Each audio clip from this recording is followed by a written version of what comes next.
Breaking news right now, former Vice President Mike Pence will reportedly not face charges in that classified documents probe by the DOJ. CNN and the Washington Post reporting the Justice Department closing its investigation into the mishandling of classified material, again with former VP Mike Pence. Remember, documents were found at the Pence home in Indiana in January by his attorney. This news comes days ahead of his reportedly planned announcement of a presidential run next week.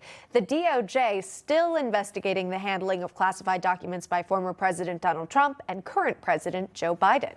Gerard Filitti is a senior counsel at the Lawfare Project, joining us now live. Gerard, do you read anything into the timing of this here? The DOJ coming out announcing, hey, no charges for Pence and the handling of classified documents, but there are others that are still being looked at. I think with Pence, it was a simpler case. There was a finite number of documents that were identified, and the FBI was satisfied that there wasn't any more. The timing is very fortuitous for him because he is expected to run, but I don't think that his team had advance notice that this would come down from the FBI at this time. Wow. Okay. And again, the Trump investigation continues. The Biden one, too. Also, they both had special counsels appointed. So does this give you any insight as to when we might hear a decision when it comes to the other two men and their own investigations? Not really. I think the big thing that everyone is looking for is to see what happens with President Trump and that investigation. And when it comes to classified documents, we've heard recently that there were conversations that were taped, that there was a presumed knowledge by President Trump that he took documents he shouldn't have. So we can expect that to move forward. We don't expect it to be anytime soon, but as we move into the summer months, these investigations slow down anyway. Yeah, you're referring to a report by CNN in which they've never even listened to these tapes. They claim a source has, and the source told them what was on it. But that is as far as that report goes.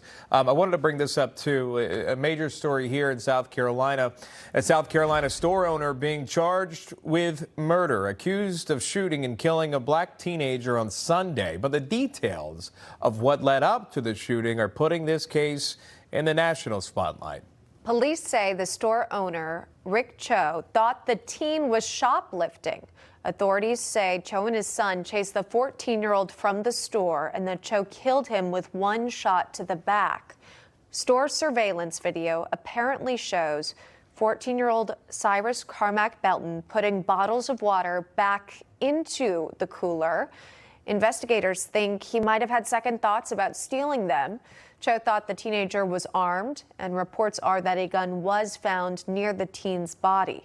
So the sheriff says there is no evidence the 14-year-old actually pointed that gun at Cho, but investigators say the store owner has a history of confronting shoplifters, previously attacking one suspect, firing several shots at another suspect, but he was not charged in those incidents because they were considered self-defense.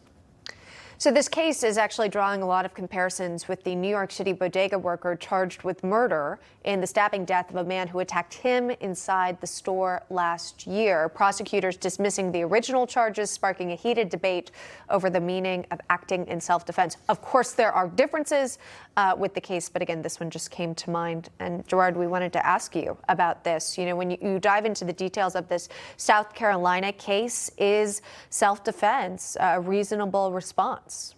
Self-defense is a reasonable response when there's an imminent threat to your physical well-being. And in your home, there is the castle doctrine, so you can use self-defense.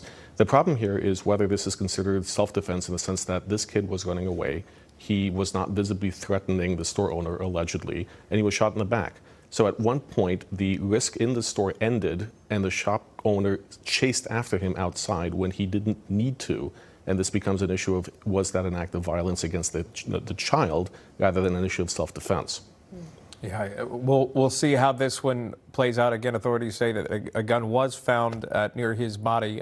It'll be, we'll watch to see what charges will be brought forward here, again, for that South Carolina store owner.